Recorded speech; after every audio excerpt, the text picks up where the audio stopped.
मेरा hair fall काफ़ी बढ़ता जा रहा था। फिर उसके बाद मैंने बहुत मेडिसिन्स ट्राई किया, लेकिन मेडिसिन से कोई फ़ायदा नहीं हुआ।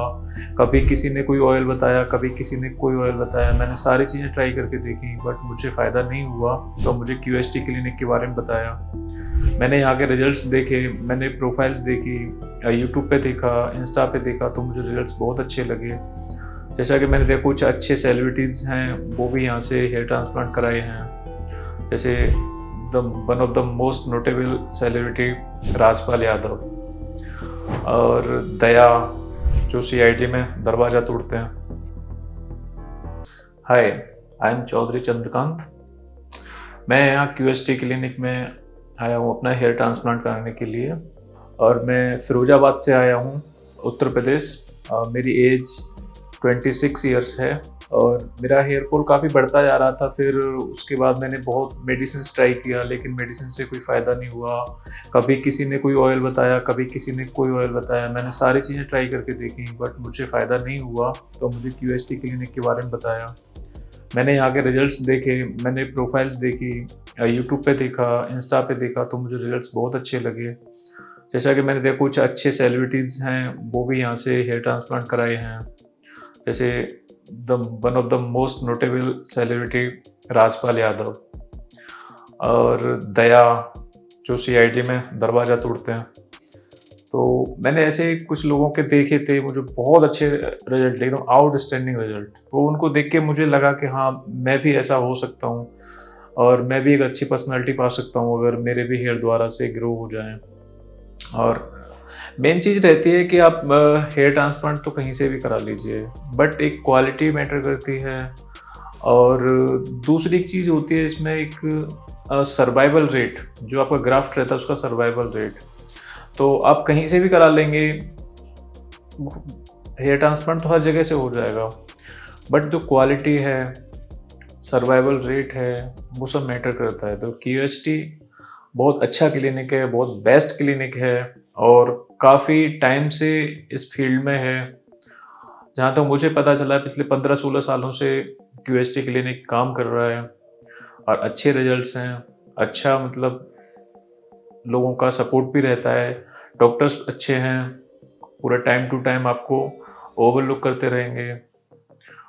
और कुल मिला के ये है कि अगर आप भी अपना हेयर ट्रांसप्लांट कराना चाहते हैं तो मैं आपको रिकमेंड करूँगा कि आप क्यूएसटी क्लिनिक से कांटेक्ट करें। इसके हरिद्वार में एक ब्रांच है। यहाँ पे ज़्यादातर इधर का नॉर्थ इंडिया का सबका पास हरिद्वार पड़ता है। तो आपसे मैं रिक्वेस्ट करूँगा कि अगर आपको हेयर ट्रांसप्लांट कराना है तो क्यूएसटी क्लिनिक में आएँ और अपना हेयर ट्रांसप्लांट कराएँ और एक अच्छी पर्सनालिटी पाएँ। जैसे हुआ क्या कि पिछले मैं देख रहा हूँ 8-9 सालों से मेरा हेयर फॉल कंटिन्यू होता जा रहा है। मैं पिछले 15-16 साल से हॉस्टल में पढ़ा हूँ, हॉस्टल में रहा हूँ। तो थोड़ा सा क्या रहता है, हॉस्टल का खाना वो घर के खाने जैसा नहीं होता, तो वहाँ खाने से थोड़ा प्रॉब्लम होता है, उसकी वजह से हेयर फॉल होता है। थोड़ा पानी का प्रॉब्लम रहता है। जैसे हम घर पे यूजुअली क्या होता है कि हम रनिंग वाटर ही यूज़ करते हैं ज़्यादातर, मतलब डेली का डेली ख़त्म होता है, डेली नया वाटर यूज़ करते हैं। हॉस्टल्स में क्या है कि एक बड़ा टंकी रहता है, उसमें पानी भरा रहता है, तो वो 2-4 दिन 1 हफ्ते तक चलता है। तो उसमें पानी की क्वालिटी मैटर कर जाती है, उससे हेयर फॉल होता है।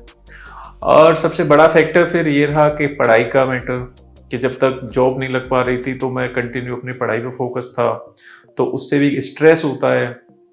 तो स्ट्रेस की वजह से भी हेयर फॉल होता है।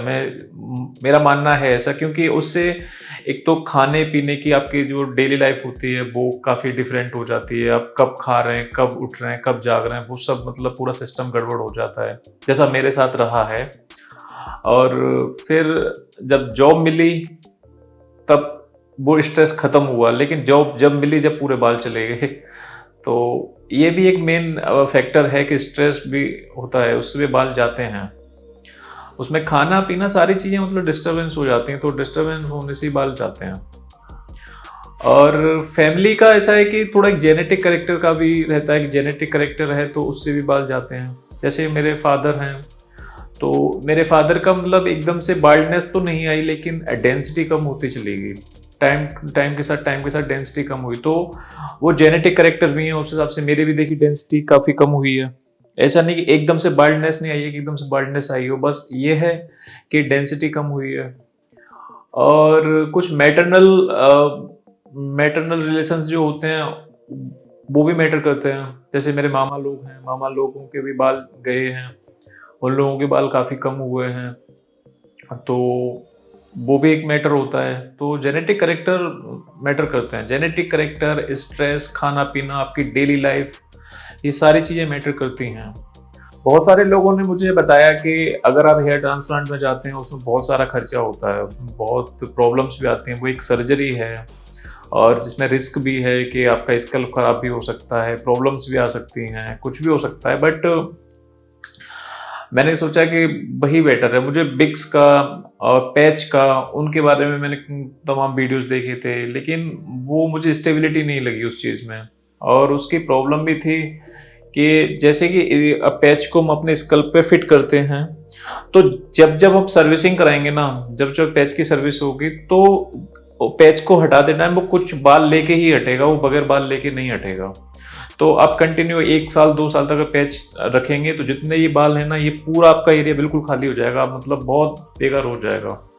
दूसरा सीन ऐसा रहता है कि पैच रहने से पसीना रहता है और इम्प्योरिटीज निकलती हैं यहाँ पे, जो हेड से पसीना, इम्प्योरिटीज वो वहीं की वहीं बनी रहती हैं, तो उससे प्रॉब्लम होने लग जाती है और इचिंग हो जाएगी बहुत, मतलब वो चीज़ सही नहीं लगी मुझे। तो इसलिए मैं उस साइड गया ही नहीं कि मुझे वो सब नहीं कराना।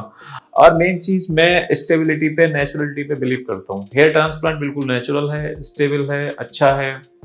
और पैच फर्जी है, एक तो कह सकते हैं दिखावा है बाहर का, वो नेचुरलिटी नहीं है और उस पे नहीं जाना चाहिए। उसको आप कहीं पे खेल रहे हैं, कहीं कुछ भी हो रहा है तो कोई भी पकड़ के ऐसे कर सकता है तो निकल सकता है। जैसे कि आप लोगों को मैं बताऊं, एक आईपीएल सब देखते हैं, आईपीएल में एक टीम चेन्नई सुपर किंग्स में एक बॉलर हुआ करता था, डग बॉलिंजर। तो डग बॉलिंजर का वो बिल्कुल गंजा था, तो एक टाइम उसका क्या ना, ये पैच लगा हुआ। अब जैसे ही उसने विकेट लिया तो सुरेश रैना ने सेलिब्रेशन में उसके एकदम बाल खींच दिए, बाल खींचे तो पता चला उसका पूरा पैच बाहर आ गया। तो ये सारी चीजें भी होती रहती हैं, हम भी फ्रेंड सर्कल में रहते हैं, पार्टीज करते हैं, घूमते फिरते रहते हैं, तो हंसी मजाक में ये सारी चीजें होती हैं। तो जब भी ये अगर पूरा खुले में होती है तो लोगों के सामने फिर प्रॉब्लम्स आती है, अच्छा नहीं लगता, मतलब बेकार लगता है। और उसमें क्या है ना कि वो पता चल ही जाएगा, आप कितना भी छुपाओ ना कि ये पैच नहीं है, रियल है, कितना भी छुपाना चाहो लेकिन नहीं छुपा सकते, वो पता चल ही जाता है। क्योंकि जब पैच सेट करोगे उसके 1 दिन बाद, 2 दिन बाद, 10-5 दिन बाद आपको ठीक रहेगा, लेकिन उसके बाद क्या है ना, वो कहीं यहाँ से छूटना स्टार्ट होगा, कभी यहाँ से छूटना स्टार्ट होगा, कभी पीछे से छूटना स्टार्ट होगा, उसे कब तक आप मतलब रखोगे? तो वो कतई फर्जी चीज़ है, मैं उसको कभी नहीं कहूँगा कि आप यूज़ करें। मैं आपको सजेस्ट करूंगा हेयर ट्रांसप्लांट कराएं। हेयर फॉल की वजह से सबसे मेन प्रॉब्लम तो एक यही होती है कि कॉन्फिडेंस डाउन हो जाता है। आप कहीं पार्टी में हैं, शादी में हैं, किसी भी जहाँ पे गैदरिंग है, वहाँ गैदरिंग में आप हैं, तो एकदम कॉन्फिडेंस डाउन सा रहता है कि हम अभी साथ के लड़के को देखते हैं जो हमारे साथ का है, उसकी पूरी हेयर स्टाइल अच्छी है, उसके पूरे हेयर्स हैं, फिर एक अपनी तरफ ध्यान आता है कि हमारे हेयर्स ही नहीं, हम ऐसी हेयर स्टाइल कैसे बनाएं।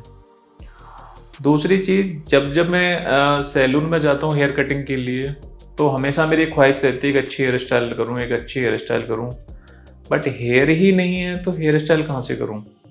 ये बहुत बहुत दिमाग खराब होता है कि हम सेलिब्रिटीज़ को देखते हैं, अपने हीरोज़ को देखते हैं, अपने फेवरेट्स को देखते हैं, तो फिर चाहते हैं कि हमें भी ऐसा हेयर स्टाइल कराना है। तो अब वो हेयर स्टाइल कराने के लिए हमारे पास हेयर ही नहीं होते।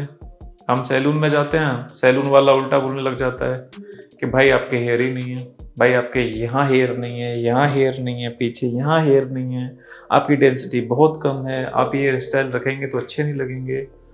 तो बहुत गुस्सा आता है। तो इस वजह से फिर प्लान किया कि मुझे हेयर स्टाइल कराना है, क्योंकि हेयर से मैं ये नहीं कहता कि पूरी पर्सनैलिटी है, लेकिन most of the personality hair से होती है, आपके हेयर स्टाइल से होती है, आपका जो लुक आता है वो हेयर स्टाइल से ही आता है। 100% नहीं, बट एबव 90% पर्सनालिटी हेयर से डेवलप होती है। तो ये चीज़ मुझे अंडर एस्टिमेट करती थी, अंडर कॉन्फिडेंस करती थी। तो मुझे लगा कि मुझे इससे काउंटर अटैक करना है, मुझे इससे बाहर निकल के आना है और मुझे हेयर ट्रांसप्लांट करा के अपनी पर्सनालिटी दोबारा से लेके आनी है वापस। जो मेरे हेयर पहले हुआ करते थे, जैसे मेरी पहले पर्सनालिटी थी, तो उसी कोशिश में फिर मैंने हेयर ट्रांसप्लांट कराने का डिसाइड किया। ओके फ्रेंड्स, तो ये रही मेरी अब तक की पूरी कहानी जो मेरे हेयर लॉस से रिलेटेड है, जो मेरे हेयर ट्रांसप्लांट से रिलेटेड है।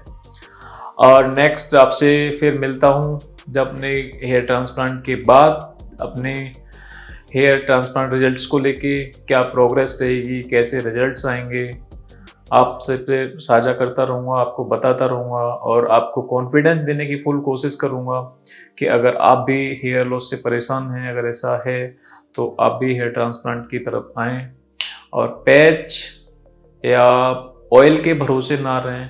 ऑयल से तो कुछ होता ही नहीं है, ये तो बात है, ऑयल से तो कुछ होता ही नहीं है। ठीक है, तो फिर मिलते हैं आपसे हेयर ट्रांसप्लांट सर्जरी के बाद। Okay, bye bye, take care. जैसा कि आप देख सकते हैं मेरे हेयर ट्रांसप्लांट सर्जरी कंप्लीट हो चुकी है और एक बहुत अच्छा एक्सपीरियंस रहा, बहुत अच्छा लगा। कोई प्रॉब्लम नहीं हुई, कोई परेशानी नहीं हुई और सब कुछ अच्छे से हो गया। आप देख सकते हैं हेयर लाइंस, टेम्पल्स, सारी चीज़ें बहुत अच्छे से मेंटेन हुई हैं, बहुत अच्छे से बनाई हैं और पूरी सर्जरी के दौरान कोई प्रॉब्लम, कोई परेशानी कुछ भी नहीं हुआ। स्टाफ का बिहेवियर बहुत अच्छा लगा, पूरा स्टाफ बहुत अच्छे से कोऑपरेट करता है, डॉक्टर्स भी बहुत अच्छे से कोऑपरेट किए। ओवरऑल सारी चीज़ें बहुत अच्छी रहीं और जैसे कि कहते हैं ना कि पेन होता होगा, प्रॉब्लम होती होगी, ऐसा कुछ भी नहीं होता। आपको पेन के लिए भी चीज़ें पहले से ही अंडरस्टूड रहती हैं डॉक्टर्स को, तो वो पहले से इसका प्रिकॉशन लेके चलते हैं जिससे आपको पेन नहीं होगा। और मेरा बहुत अच्छे से मेरा हेयर ट्रांसप्लांट हुआ है, बहुत अच्छे से मतलब मेरी सर्जरी हो गई, कोई पेन नहीं, कोई प्रॉब्लम नहीं और मैं बहुत खुश हूँ कि मैंने जैसे मिरर में अपने आप को देखा सर्जरी के बाद, तो सच में बहुत अच्छी फीलिंग्स आई। मुझे बहुत अच्छा लगा कि मेरी हेयर लाइंस वापस आई अच्छे से, टेम्पल्स भी सही, पूरे सही से बने, बिल्कुल जैसे मेरे नेचुरल हुआ करते थे पहले कभी। तो बहुत अच्छी सर्जरी हुई है, बहुत अच्छा लगा है। अब जैसे कि मेरा काफ़ी हेयर फॉल हो चुका था, तो मुझे डॉक्टर्स ने 5000 ग्राफ्ट्स सजेस्ट किए थे। मतलब सारी जगह पे नहीं मिलती है, कुछ खास जगहों पे ही मिलती है, जैसे कि QST क्लिनिक है, यहाँ इनका जो टेक्निक है वो सबसे अलग है। वो QST क्लिनिक को एक सबसे अलग क्वालिटी दिखाता है कि हाँ यहाँ पे कुछ क्वालिटी है। और मेरी सर्जरी जैसे कि ग्राफ्ट ज़्यादा थे और 5000 ग्राफ्ट तो लगे हैं और 100-200 ग्राफ्ट और एक्स्ट्रा भी लगाए हैं जब रिक्वायरमेंट हुई है। तो उसके लिए अप्रोक्स 2 दिन में मेरी सर्जरी 3 दिन में सर्जरी कंप्लीट हुई है, जिसमें पहले दिन स्लिट बनाए गए थे और 2 दिन में फिर ग्राफ्ट्स का इम्प्लांटेशन हुआ है, यानी ग्राफ्ट पहले निकाले गए हैं उसके बाद इम्प्लांट किए गए हैं। तो ऑलमोस्ट आप मान लीजिए 15-16 आवर्स मतलब मेरी सर्जरी में लगे हैं 2 दिन में।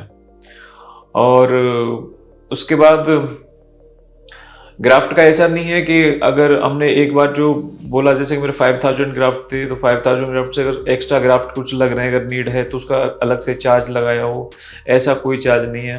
100-200 ग्राफ्ट वो पहले से एक्स्ट्रा कंसीडर करके चलते हैं कि अगर रिक्वायरमेंट होगी तो हम 100-200 ग्राफ्ट पहले से एक्स्ट्रा लेके मतलब लगाएंगे। तो एट लास्ट मैं QST को बहुत धन्यवाद बोलना चाहता हूँ, बहुत QST के लिए, बहुत आगे के लिए मतलब बहुत सपोर्ट है और QST ने मेरा बहुत अच्छा साथ दिया, मेरा हेयर ट्रांसप्लांट अच्छे से हुआ। आप सब भी आइए QST क्लिनिक पे और अपना हेयर ट्रांसप्लांट कराइए अगर आपको प्रॉब्लम है तो। और आज अब इतना ही, आगे नेक्स्ट PRP सेशंस होंगे तो मैं मिलता हूँ आपसे अपने PRP सेशंस पे at QST clinic. Thank you, good bye.